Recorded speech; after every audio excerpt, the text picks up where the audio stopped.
சிக்கனமே வாழ்க்கையாகி காலம் தவறாமையும் ஒழுங்கிக் கொண்டு எளிமையே கோலமாகி இறைவனையே முதன்மையாக கொண்டு இந்த பள்ளிக்கு ஒப்பாகவும் ஒளியாகவும் திகழ்ந்த நம் பள்ளி தலைமை ஆசிரியர் திருமதி மெர்சி நிர்மலா சாமுவேல் அவர்களை பாராட்டும் முகமாக நாம் இங்கே கூடி வந்துள்ளோம். முதலாவதாக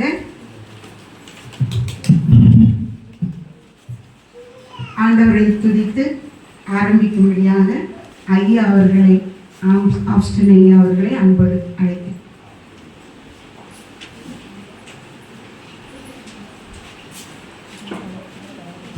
ஜெபம் செய்வோம். கர்த்தர் நமக்கு பெரிய காரியங்களை செய்தார், இது நிமித்தம் நாம் மகிழ்ந்திருக்கிறோம் என்கிற சங்கீதக்காரன் வார்த்தைப்படி நீர் பாராட்டின கிருபைகள் பெரிது சுவாமி.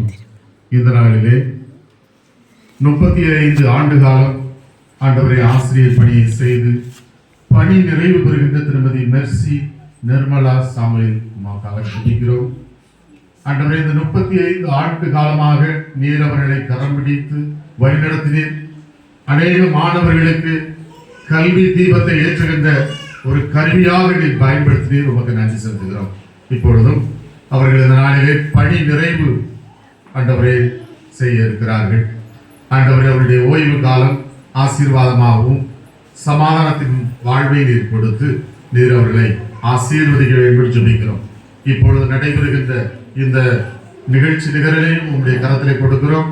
ஆண்டவரை இந்த நிகழ்ச்சி நிரலை எங்களுக்கு ஆசீர்வதித்து தந்தரல வேண்டும் என்று இயேசு நிமித்தம் வேண்டிக் கொள்ளுகிறோம் பரமபிதாவே.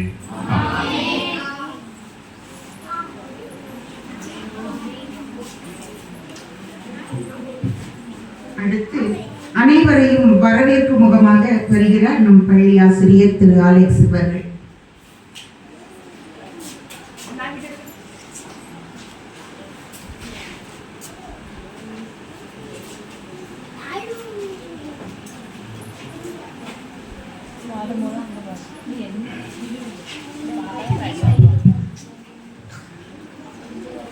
இந்த பணி நிறைவு விழாவிற்கு வருகை தந்திருக்கும் அனைவருக்கும் முதலாவது எனது வணக்கத்தை தெரிவித்துக் கொள்கிறேன். இப்பொழுதும் இந்த விழாவிற்கு வருகை தந்திருக்கும் அனைவரையும் வரவேற்க இருக்கிறோம். முதலாவது இந்த நிகழ்ச்சி ஒருங்கிணைப்புக்கு முக்கிய காரணம் இருந்தது யாருன்னு பார்த்தீங்கன்னா நம்மளோட கரஸ்பாண்ட் ஐயா ரெவரண்ட் வேதன்பு அவர்கள் தாளாளர் ஆன உடனே நம்ம பள்ளிக்கு முதல்ல பார்வையிட வந்தாங்க. பார்வையிட வரும்போது பள்ளியை பார்த்துட்டு உடனே அதை சுத்தம் செய்து வெள்ளையடிக்க எல்லாம் உதவி பண்ணது நம்முடைய வேதன்பு ஐயா தான். இப்பொழுதும் இந்த விழாவை ஒருங்கிணைத்து வாழ்த்தும்படியாக வருகை தந்திருக்கும் நம்முடைய தாளாளர் ஐயா வேதன்பு அவர்களுக்கு அவர்களை வருக என வரவேற்கிறோம். அவர்களுக்கு இப்போ பொன்னாடை அணிவித்து மரியாதை செலுத்தப்படுகிறது.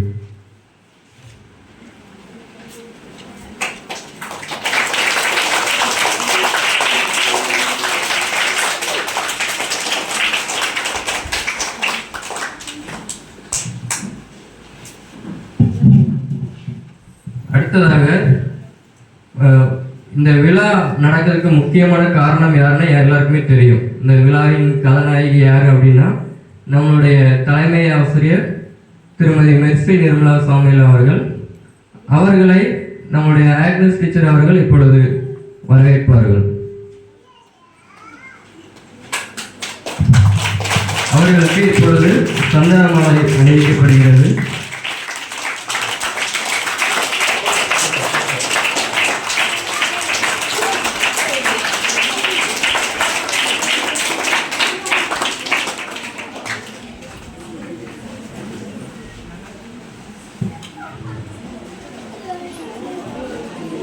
இப்போது நமது தலைமை ஆசிரியர் அவர்களின் கணவருக்கு தலைமை ஆசிரியர் அவர்களே மாலை அணிவிப்பார்கள்.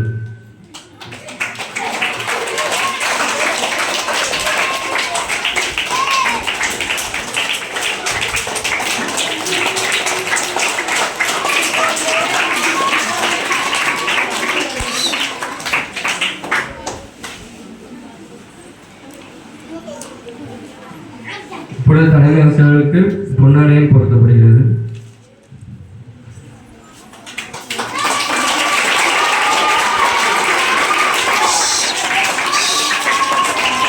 மாணவர்கள் கை மட்டும் தட்டும்படி அன்போடு கேட்டுக்கொள்ளப்படுகிறார்கள். அடுத்ததாக நம்முடைய வள்ளியம்மைபுரம் குருவானவர் அவர்களும் குருவானவராக பொறுப்பேற்ற பிறகு அதிகமாக பள்ளி மீது அக்கறை கொண்டவர்கள் நிறைய வாட்டி பார்வையிட வந்திருக்கிறார்கள். குறிப்பாக சொல்லணும்னா வாரத்துக்கு ஒரு நேரம் அந்த மாதிரி வந்துடுவாங்க. அதேமாதிரி இந்த வெள்ளை அடிக்கக்கூடிய பணியிலும் முழுமையாக நம்முடைய பள்ளியிலே இருந்து கவனித்து கொண்டார்கள். அவர்களுக்கு இப்பொழுது பொன்னாடை அணிவித்து மரியாதை செலுத்துகிறோம்.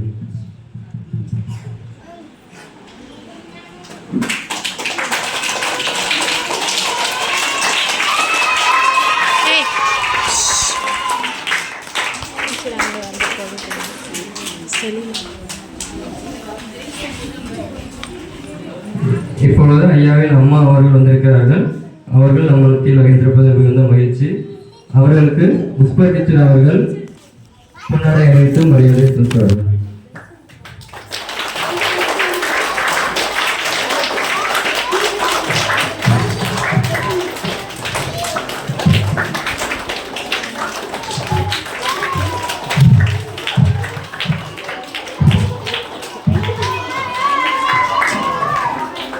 அடுத்ததாக நம் மத்தியிலே இப்பொழுது தலைமை ஆசிரியராக பணிபுரிந்து ஓய்வு பெற்ற கணேசன் சார் அவர்கள் வந்திருக்கிறார்கள். அவர்களுக்கு பொன்னாடை அணிவித்து வரவேற்கிறோம்.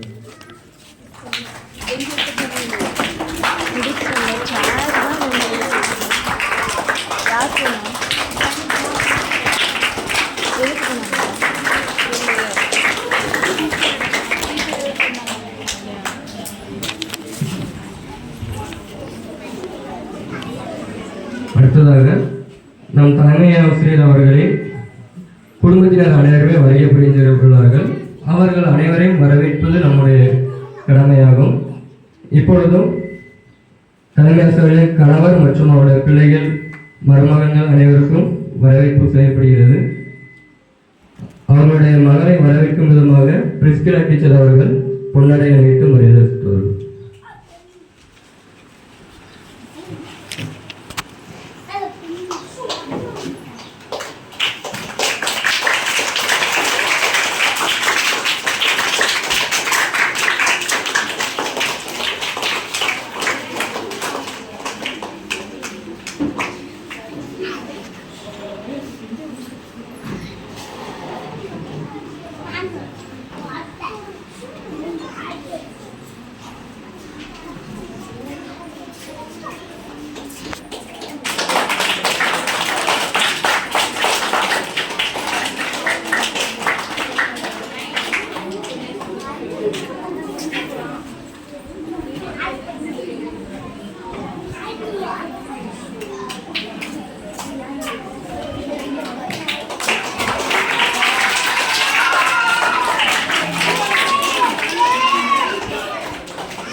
இந்த விழாவிற்கு வருகை தந்து விழாவை சிறப்பித்துக் கொண்டிருக்கும் அனைவருக்கும், மேடையில் அமர்ந்திருக்கின்ற அனைவருக்கும் மற்றும் நம்முடைய பள்ளியின் ஆசிரியர்கள், மாணவர்கள் அனைவருக்கும்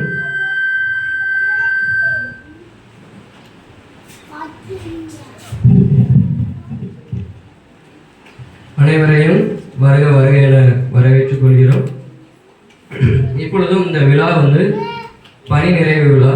அதனால் நம்முடைய தலைமை ஆசிரியரை பற்றி நானும் ஒரு சில வரிகள் மட்டும் பகிர்ந்து கொள்ள வேண்டும் என்று ஆசிக்கிறேன். நான் அவர்களோடு பணிபுரிந்தது 2 வருடங்கள் தான். அதனால் ரொம்ப அவங்கள பற்றி தெரியாது. இருந்தாலும் ஒரு சில வார்த்தைகள் மட்டும் சொல்லணும்னு நினைக்கிறேன். முதலாவது உண்மை. அதாவது சொல்லுவாங்க, உண்மை உள்ளவங்க எதுலேயுமே வெற்றி பெறுவான்னு சொல்லி சொல்லுவாங்க. சரி, அதுக்கு உதாரணமாக எல்லாரும் நினைக்கலாம், ஒருவேளை இது போன்ற விழாக்களில் கதாநாயகர்களை வாழ்த்தி பேசுறது மரபு தான் அப்படின்னு சொல்லி நினைக்கலாம். சரி, ஆனால் அதுக்கு ஒரே ஒரு உதாரணத்தை மட்டும் சொல்லணும்னு ஆசைப்படுறேன். அதாவது காலையில் நம்மளோட பள்ளி பார்த்தீங்கன்னா காலையில் 8 மணிக்கு யார் முதலாவது வருவான்னு எல்லாருக்குமே தெரியும். இது நான் மட்டும் சொல்லணும்னு அவசியம் இல்லை, மாணவர்கள் ஆசிரியர் எல்லாருக்குமே தெரியும். அதே மாதிரி நம்மளோட நம்ம ஆசிரியர் வருகை பதிவேட பார்த்தாலும் தெரியும், காலையில் 8 மணிக்கு வந்துடுவாங்க. அதாவது ஒரு பைபிளில் கூட ஒரு வசனம் உண்டு, கொஞ்சத்திலே உண்மையாக இருந்தால் அனைத்தின் பேரில் அதிகாரியாக வைப்பேன்னு சொல்லி அந்த வசனம் அவங்களுக்கு ரொம்பவே பொருந்தும். அதுக்காக தான் இந்த ஒரே ஒரு உதாரணம் மட்டும் சொன்னேன். ஏன்னா அதே பைபிள்லேயே சொல்லப்பட்டிருக்கு. இப்போ ஏன் அப்படி சொல்லியிருக்காரு ஆண்டவர் அப்படின்னா, கொஞ்சத்தில் உண்மையாக இருந்தால் அவன் கண்டிப்பாக எப்படி இருப்பான், அநேகத்திலையும் உண்மையாக தான் இருப்பான். அதனால் அவனை வந்து நான் அதிகாரியை வைப்பேன் அப்படின்னு சொல்லி சொல்லப்பட்டிருக்கும். அதுக்கு உதாரணமாக விளங்கக்கூடியது நம்முடைய தலைமை ஆசிரியர் அவர்கள். அதே போல் கல்வி கற்பித்தலாக இருக்கட்டும், நம்முடைய பள்ளி நிர்வாகமாக இருக்கட்டும், எல்லாமே சீரும் சிறப்புமாக பண்ணுவாங்க.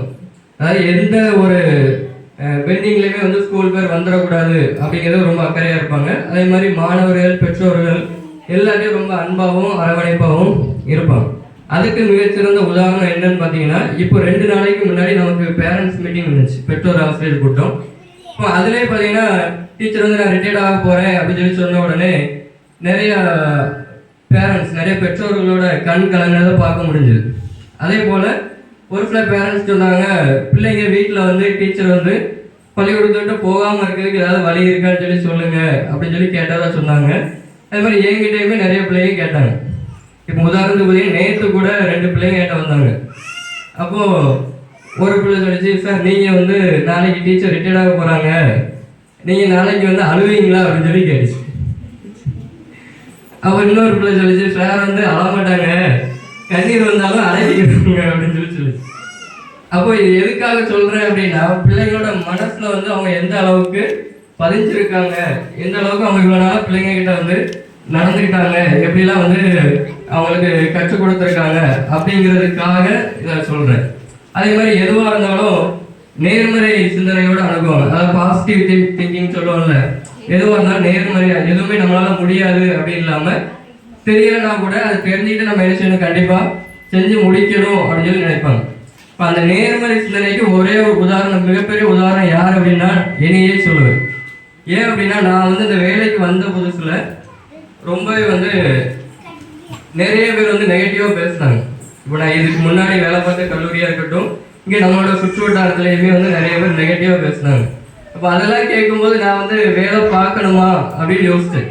அப்போ நான் டீச்சர்ட்டே சொல்லியிருக்கேன், நான் வந்து வேலையை விட்டுட்டு திரும்ப பழைய வேலைக்கே போயிடலான் இருக்கேன் அப்படின்னு சொல்லி சொல்லும்போது டீச்சர் என்ன பாசிட்டிவாக சொன்னாங்க அப்படின்னா, 1 வருஷத்துல எல்லாம் சரியாயிடும் சார், நீங்கள் என்ன செய்யாதுங்க, அப்படிலாம் நினைக்காதீங்க, அப்படிலாம் போகாதீங்க அப்படின்னு சொல்லி சொன்னாங்க. எதுக்காக சொல்கிறேன்னா, இந்த பாசிட்டிவ் என் குடும்பத்துக்கு அடுத்து பேசுகிற ஒரே ஆள் வந்து நம்மளுடைய தலைவர் மட்டும்தான்.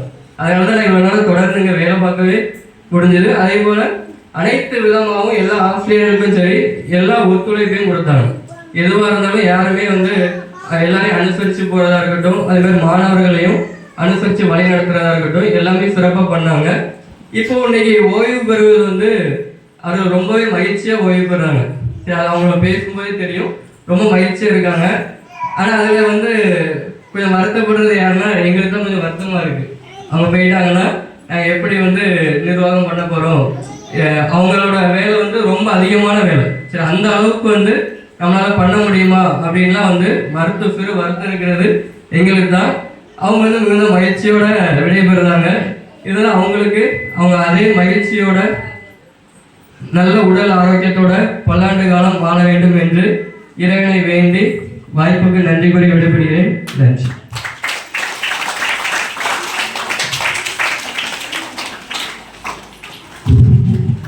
அடுத்து அனைவரையும் மகிழ்விக்கும் வண்ணமாக நமது 8ஆம் வகுப்பு மாணவியர் நடனமாட வருகிறார்கள்.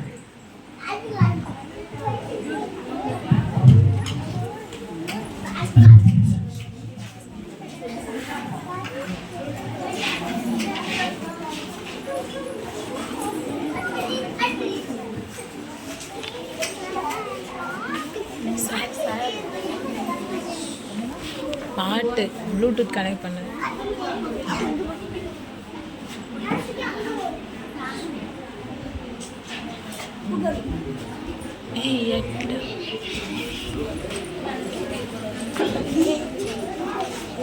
போலையா?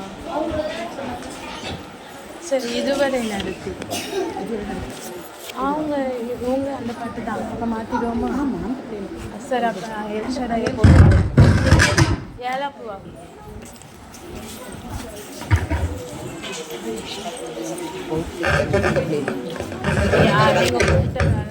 அது முன்னாடி. ஆமாம், அதுதான் இவளுங்க முன்னாடி வந்து எப்பவும் கூட்டு தான்